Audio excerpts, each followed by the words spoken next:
Assalamualaikum warahmatullahi wabarakatuh. Waalaikumsalam Warahmatullahi warahmatullahi wabarakatuh. wabarakatuh. Nah, baik, selamat pagi anak-anak semuanya. Eh, ini udah pertemuan kita sebelum UTS ya. Ya, Ya, Bu. Bu. Jadi apa nih materi kita hari ini? Udah ada lihat RPP? Sudah, Bu. Materi hari ini politik Indonesia setelah runtuhnya VOC.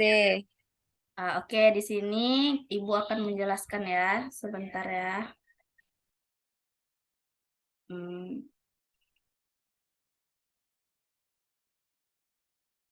share.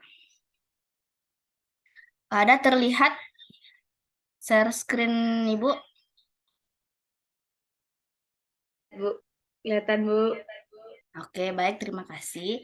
Jadi setelah runtuh atau hancurnya VOC, kepemimpinan VOC di Indonesia itu, eh, jadi kepemimpinan di Indonesia itu sering berganti-ganti. Yang pertama itu masa politik kolonial liberal, di mana di sini tuh ada di sini foto tokoh. Ini nih adalah Jenderal Dendles, di mana ini perwakilan dari Belanda setelah hancurnya VOC. Jadi kepemimpinan di Indonesia itu setelah hancurnya VOC itu disebut dengan kepemimpinan Gubernur Jenderal dan diawali oleh kepemimpinan Gubernur Jenderal Dendles yang pertama kali.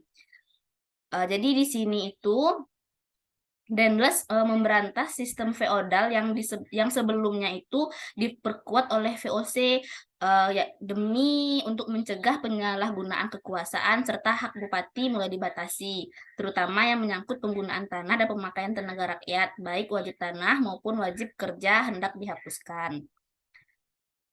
Terus setelah berakhirnya kepemimpinan dari Dendles tadi, bergantilah kepemimpinan di Indonesia oleh eh, Gubernur Jenderal Raffles, di mana Raffles ini merupakan perwakilan Inggris di Indonesia, tapi masih membawahi Belanda karena di Eropa sana Inggris kan bersekutu dengan Belanda, sehingga Raffles lah yang menggantikan kepemimpinan Gubernur Jenderal Dendles di Indonesia tersebut.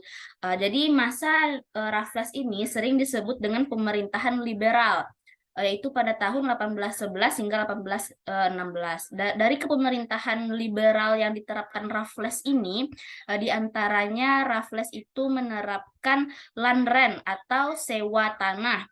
Jadi kan di sini dari bahasa Inggris itu land rent tuh kayak seperti rental, jadi kayak sewa tanah gitu. Jadi bagi pribumi yang mau bertani di tanah yang ada itu wajib membayar pajaknya ke pemerintah.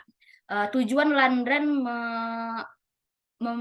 apa namanya itu memberikan kebijakan ini tuh karena untuk menunjang revolusi industri yang terjadi di Inggris pada saat itu. Jadi di Inggris pada saat itu kan sedang gencar-gencarnya memproduksi mesin sehingga Inggris itu membutuhkan pasar ini, makanya dibuatlah sewa tanah sehingga nanti Inggris mendapatkan uang untuk terus melanjutkan revolusi pembuatan mesin-mesin yang di Inggris pada saat itu. Namun pemerintahan Inggris di Indonesia ini hanya sebentar karena Inggris waktu itu terlibat perang dengan Perancis sehingga Raffles sendiri dicabut pemerintahannya di Indonesia. Selanjutnya dari pemerintahan liberal masuklah kepada komisi jenderal.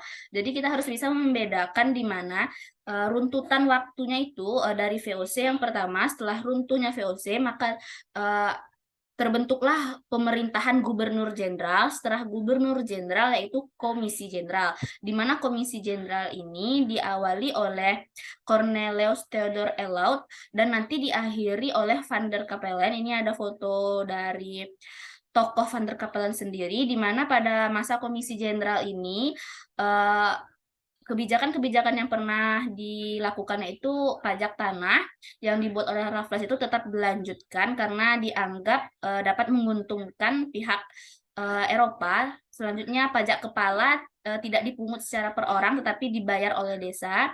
Sistem pemerintahan tidak langsung dihidupkan kembali, dan penanaman wajib bagi tanaman-tanaman tertentu diteruskan guna mendapatkan devisa negara.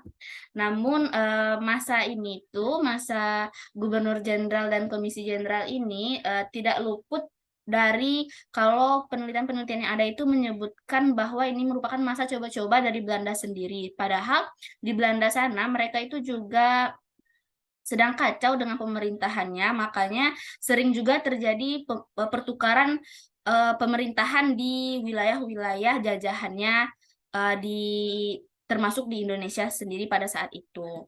Baiklah, segini dulu pertemuan kita pada kali ini mengenai politik Indonesia setelah runtuhnya Belanda. Buat apa namanya itu, rekan-rekan semua, jangan lupa untuk mengerjakan tugas. Tapi sebelumnya di sini Ibu ingin bertanya apakah hari ini masuk semua? Masuk, Bu. Semua? Oke, terima kasih. Baik, Ibu akhiri pertemuan kita pada kali ini. Wassalamualaikum warahmatullahi wabarakatuh.